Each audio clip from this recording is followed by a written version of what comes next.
All right, so welcome. Going to be going over today the California Privacy Rights Act. So I'll be your presenter. As Nick mentioned, I'm the Director of Privacy and Quality Assurance at Risk360. Been helping companies for years to develop, mature their privacy programs, certify in some cases, but CPRA and CCPA before that are a large part of what we do here at Risk360.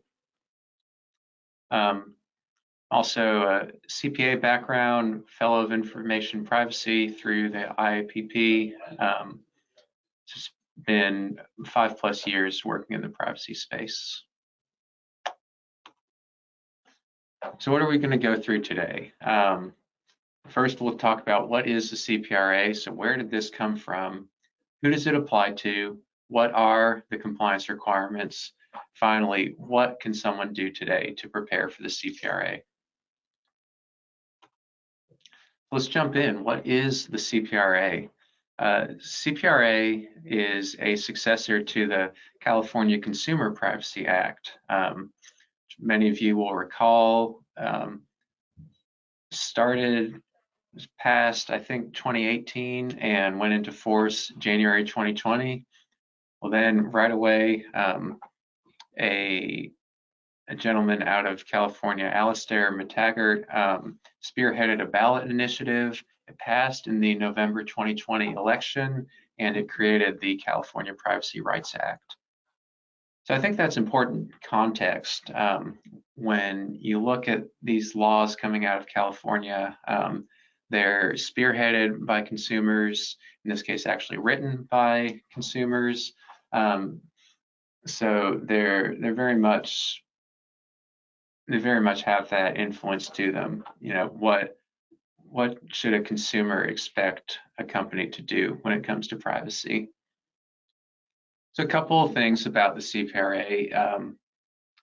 A major change is it actually introduces and funds the California Privacy Protection Agency, the CPPA. If the acronyms couldn't get any more confusing, we had to add in CPPA on top of that. The CPPA has regulatory and enforcement authority for the CPRA. So CPPA is in the process of issuing its first round of regulations. There are numerous places in the CPRA where it calls for regulations to be written. The CPPA is writing those. I think they just put out the second draft for public comment, and we're expecting to see those very early 2023 in their final form. Enforcement authority is partially, well, CPPA is granted some enforcement authority. The Attorney General still retains enforcement authority. As you'll see in the fines section here, private right of action is still permitted under the CPRA, so you can be sued for violations. Fines are $2,500 per violation, jumps up to $7,500, so 3x change if the violation is intentional or if it involves children under the age of 16. So that's a little background as we jump into who needs to comply. So it's a pretty clear test. A company that does business in the state of California, and one of the following applies. So revenues are over 25 million in a calendar year. That's global revenue, per my understanding. The company buys, sells, or shares the personal information of 100,000 consumers or households in a year. It's actually an increase from the initial CCPA. CCPA said 50,000 instead of 100,000. So a few more businesses may be exempt because of that change. The third category, a company that derives 50% or more of its revenue from selling or sharing consumers' personal information. Again, all of this is a company that is doing business in the state of California. I would take a loose definition there. So if you're if you're targeting consumers within the state of California, then it likely applies if you meet any of these 3 thresholds. But on the other hand, there are exemptions for certain types of information. So medical information that's subject to HIPAA is subject to HIPAA. It's not subject to the CPRA. Data processed under these following regulations: FCRA, the Fair Credit Reporting Act, GLBA, Gramm-Leach-Bliley, so banking data, and data processed under the Driver's Privacy Protection Act. Those are all exempted from the provisions of the CPRA. There's a very specific call out for vehicle dealerships or manufacturers for warranty or recall support, so they don't have to comply with the CPRA for that. There's also a general exemption. The CPRA lays out a few categories of exemptions, like security monitoring and debugging, for example, where you may be able to retain data despite what CPRA might say. And then one of the most interesting things that's come along pretty recently is employee and business partner data is not currently exempt from the CPRA. So if you recall, the CCPA had an exemption for employee and business partner data. That exemption expired when the California legislature went home without acting on it in their summer session. So that data is now subject to the CPRA. So with that said, we'll cover general CPRA requirements, but employee and business partner data isn't going to be the focus of this presentation, but do be aware that if you're subject to CPRA, then you'll also need to consider employee and business partner data. All right, so now I'm going to jump into really the key compliance requirements. So the first is around disclosures.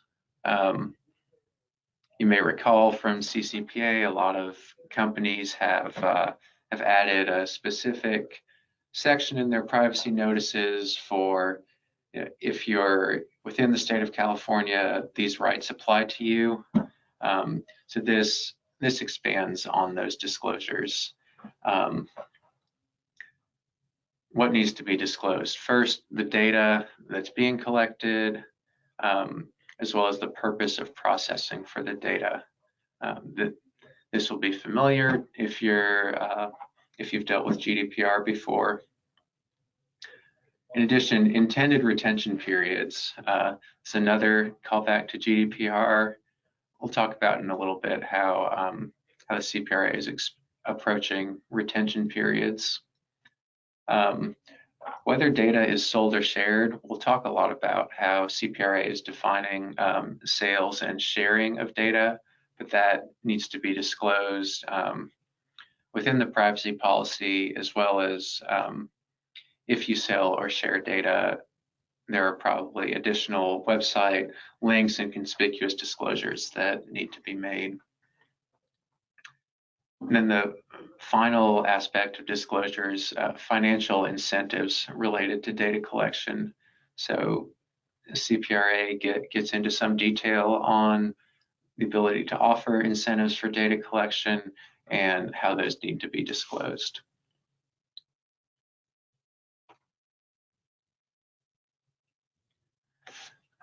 All right, next category, we see this in every privacy regulation I can think of, and that is data subject rights. So we start with what I would call the standard rights. So access, correction, and deletion. Those are, of course, included in the CPRA. Then these other rights are pretty specific. The first, the right to non-retaliation. So if you choose not to provide information, if you choose to exercise your privacy rights, a business is not permitted to retaliate against you for exercising those rights. Next one, the right to opt out of sales and sharing. So again, there needs to be a conspicuous disclosure where consumers have the right to easily opt out of those sales beyond what's required for business purposes to provide your services. And then, of course, for you, if they exercise that right, then you need to respect that right. The restriction of the use of sensitive information. So sensitive information, it's borrowed, I'd say, partially from GDPR. I always call it's sensitive information about the person, really. So religious views, trade union membership, political leanings, sexual orientation, although some health data, those are all sensitive information under the GDPR. CPRA adds in some of what we usually consider in the US more of the sensitive information, so financial account numbers, social security numbers. So it's a particular definition here in CPRA that you should be aware of. But the specific right with respect to sensitive information is the right to restrict how that is used. So again, having it restricted to only those uses that are required for the service you're trying to receive. Then the last particular right, the right to opt out of automated decision making. This one, the required regulations actually haven't even been drafted at this point. So again, I would look to how GDPR approaches this. GDPR generally requires that you give consumers the right to have a human review if there's an automated decision-making process. So I would expect that to be the case for California as well. All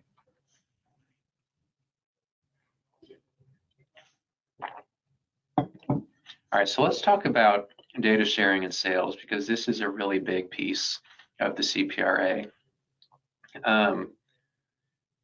CCPA, the predecessor to CPRA, really got into data sales in a lot of detail. So data sales, if you're just taking a set of data, selling it to a third party, that was you had disclosure requirements around it. Consumers had the right to opt out. So of course that remains the same in CPRA. Data sharing is the area that really, I think, began to creep up when there was this restriction on data sales. So sharing, is trying to prohibit businesses from just, doing value for value exchange or finding other non-monetary ways to sell the data and achieve the outcomes that they wanted that California thinks violate consumer privacy. So in particular, CPRA calls out cross-context behavioral advertising. So this is the idea that you're on a particular website and you're getting targeted with advertisements based on your activity on other websites.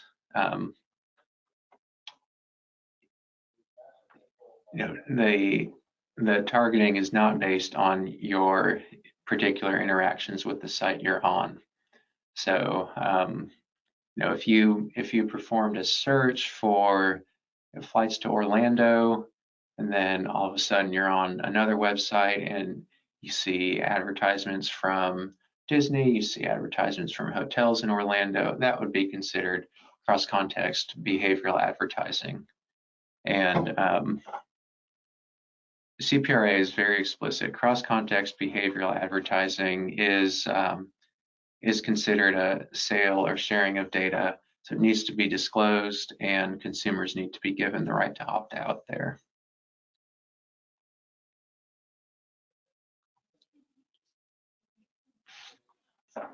All right, so what else are we dealing with when it comes to compliance requirements? They're what I call privacy principles that California also begins to introduce. So the first is, I call it purpose limitation, some call it data minimization, but the idea presented in CPRA is that you disclose the purposes for processing at the time of collection, right? We covered that in the disclosures section.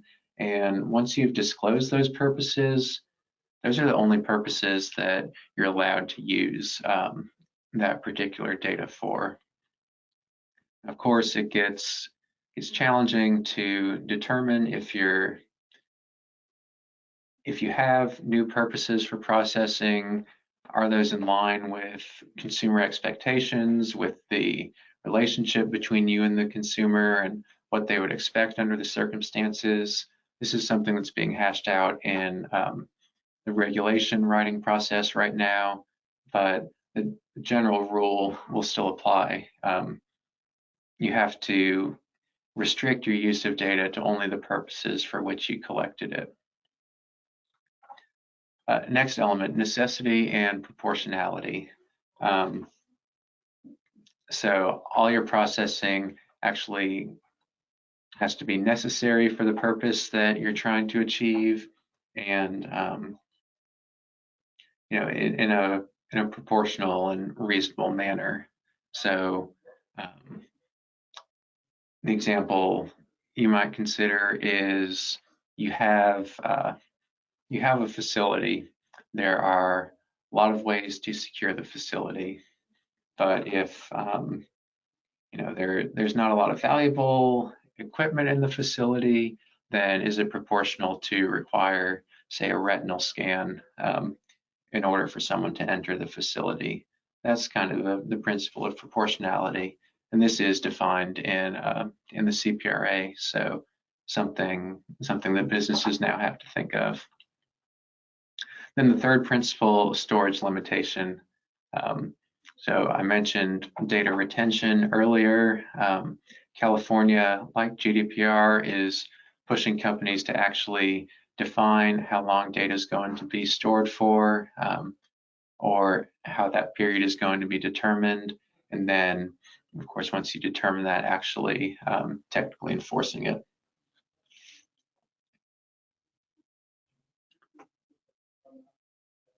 All right.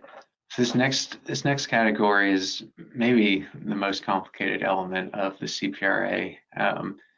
Vendors may be classified in three different ways: service providers, contractors, and third parties. So each of these are going to have specific requirements. The key to understand is, one, service providers and contractors, the definitions are slightly different, but you can kind of lump those together, because third parties, on the other hand, are, if you're working with a third party, then that is going to be considered a sale or sharing of data, which again takes you back to the disclosure and opt-out requirements.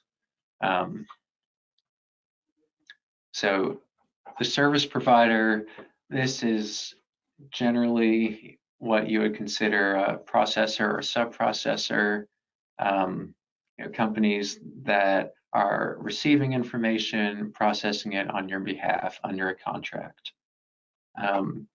Definition of contractor is it's a little looser with respect to what they're doing with the data. It not necessarily processing it on your behalf, but it has specific contractual requirements that it carries with it. Let's get into those contractual requirements. Again, these contractual requirements apply for third parties or contractors. If the contract doesn't cover this, then the vendor becomes a third party sale or sharing of data. So the contract should state the information is sold or disclosed only for limited and specified purposes, can't be used outside of those purposes.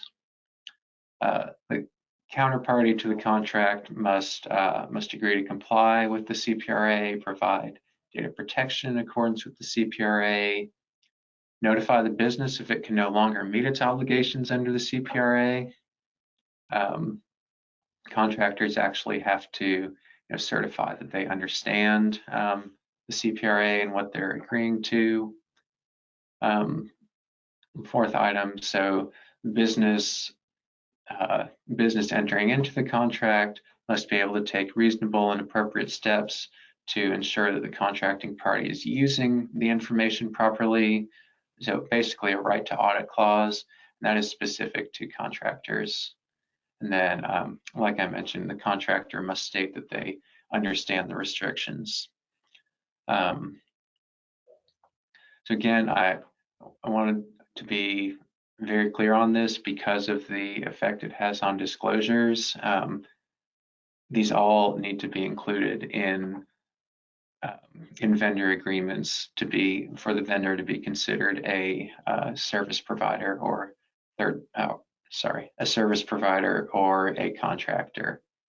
Again, service provider, it's very clear you have the right to disclose data to them because they're a critical part of fulfilling your services, providing your services. Third parties would, a consumer would have the right to opt out of those disclosures. All right, so just a couple kind of miscellaneous but important compliance requirements. So these first two, there's still not a lot of detail about exactly what they need to look like or who has to fill them out, but there's a requirement that companies complete an annual security assessment that they would actually submit to the state, as well as an annual risk assessment around their processing of personal information. Sounds like a privacy impact assessment, especially based on the way it describes like businesses that pose a particular risk to individuals because the processing are the ones that need to complete this. Again, we're looking for regulations to understand what that assessment would need to look like, the content, who can complete it, who's actually subject to the requirement. But anytime it comes to a privacy impact assessment, I'm encouraging my clients to go ahead, think about it, complete it, because we usually see a lot of valuable results come from that. Then the last element, privacy awareness training. This is a requirement that originated in the CCPA, but continues in the CPRA. So it's, in addition to overall company awareness training, making sure that individuals who may handle data subject requests understand consumer rights under the CPRA and how the business treats those.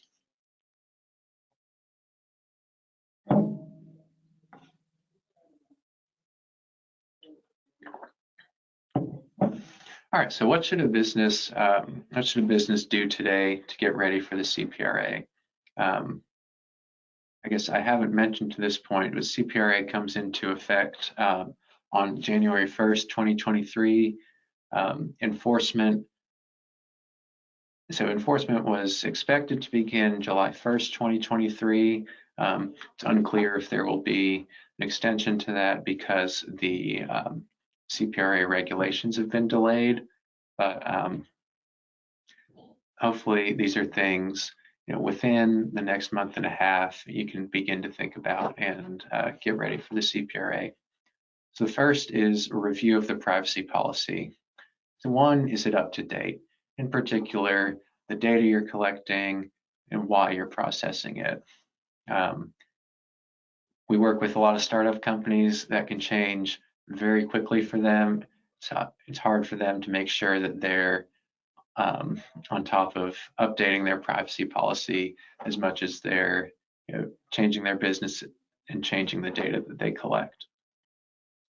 So is it up to date? Also, is it detailed enough to meet the CPRA requirements? So if you haven't tried to meet the GDPR standard, then do you have the purpose of processing actually disclosed within your privacy policy at this point? Whether data is sold or shared. Again, this is a more specific California requirement, so something you want to make sure is addressed in your privacy notice. And then, are there California-specific disclosures of rights? As I mentioned at the beginning, I've seen a lot of companies have that California section, but have you addressed that? Do you meet all of the CPRA additions to that? Next area to look at now, data subject request. So CPRA requires that you have two methods to receive data subject requests. This is unless you're purely online and have a direct relationship with the consumer. In other words, you're a data controller. So two methods can be like a toll-free number in a web form, email in web form, but those do need to be in place. And then, the bigger question, of course, is, are we prepared to handle data subject requests? So do you know where data lives if a consumer requests to delete it? Do you know if you've documented your service providers, if a consumer tries to opt out, to make sure you can still disclose to those service providers and provide your services? Do you have the ability to tag consumers who have opted out of additional sharing so that you can still perform your core processing but not sell or share the data? It's a lot to consider with respect to data subject request. So reviewing your current process in light of the changes for CPRA is a great place to start. Data inventory, that really kind of underlies a lot that was on the last screen. But knowing exactly what types of data are sold or shared with whom. So again, that distinction between service providers, contractors, and third parties, I'm going to keep coming back to it because of how it affects what you can do with consumer data. Of course, with the data inventory, have you kept that up to date? Same way you would look at keeping your privacy policy up to date as the business changes.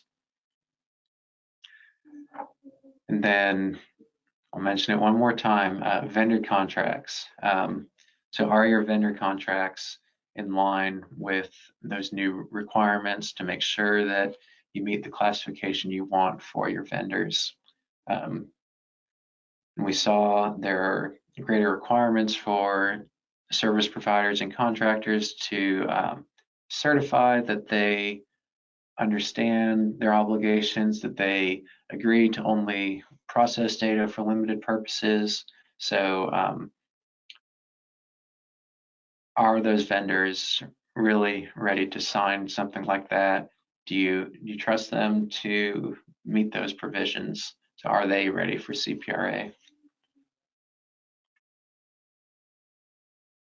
Yep, so with that, happy to take some questions about CPRA. So Nick, if you have any. Yeah, of course. Can you hear me okay, by the way, Phil? I gotcha. Perfect. All right, well, thanks so much, you guys, and thank you, Phil, for walking us through all that. We do have a couple of questions from members of the audience. The first one here is there a specific certification or something equatable that we can get to show potential clients or existing clients that we are following the CPRA? Yeah, that's a good question. There's not any kind of CPRA certification right now. What we've been recommending is for companies to look at ISO 27701. We think that is a pretty comprehensive privacy approach, hits a lot of CPRA requirements. The other alternative for if a company has SOC 2 in place would be looking at those privacy controls and trying to map those to the CPRA to demonstrate the specific controls you have to meet the CPRA requirements. But no, there's not a formal certification at this point, unfortunately. Okay, thank you. Next question I've got here for you is, so how does this compare to some of the other state privacy laws that exist out there? For example, this specific question asked about the one in Virginia, the VCDPA. Oh yeah. Yeah, so the way we look at privacy at Risk 360 is really the privacy principles are largely the same across any regulation. You can draw your principles from a few different places. So the FIPS, generally accepted privacy principles, would be a couple examples, but the principles are really the same. So we see the state regulations are going after similar things. Notice, data subject requests are probably the two biggest that every regulation is going to have requirements about, but they're all pretty similar. I'd say I think CPRA is the most comprehensive right now. So a company that is looking hard at CPRA and meeting those requirements is in good shape for any other state. And on top of that, I would just say there's going to be different definitions across the states, just because different people writing them, different priorities, but I think those are relatively minor differences to work out.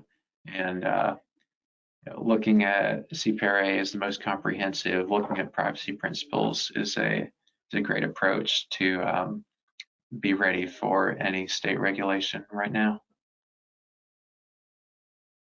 Okay, and then the last question I've got here is asking, so for this person is saying, I am currently compliant with GDPR. Mm-hmm. My question is, how do these two frameworks, GDPR and the CPRA, how do they complement one another, or are they in any way in conflict with one another? Yeah.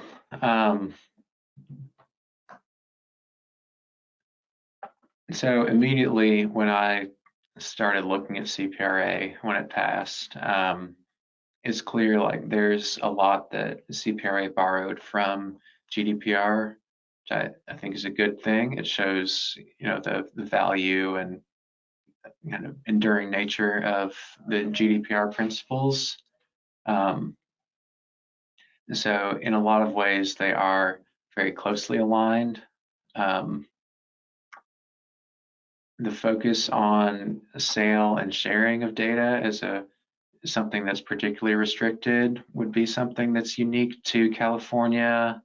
There's something else.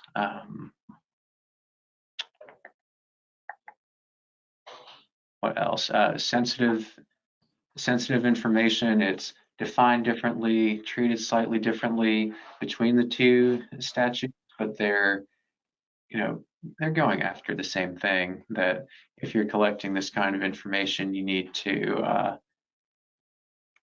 be very aware and be very careful about how it's being used. So I would say largely they're in agreement. There will be some differences to sort through and work out, figure out what the better approach is, but by and large, if you're compliant with GDPR right now, then I'd say you're in really good shape for CPRA. Nice. All right. Well, thank you so much, Phil.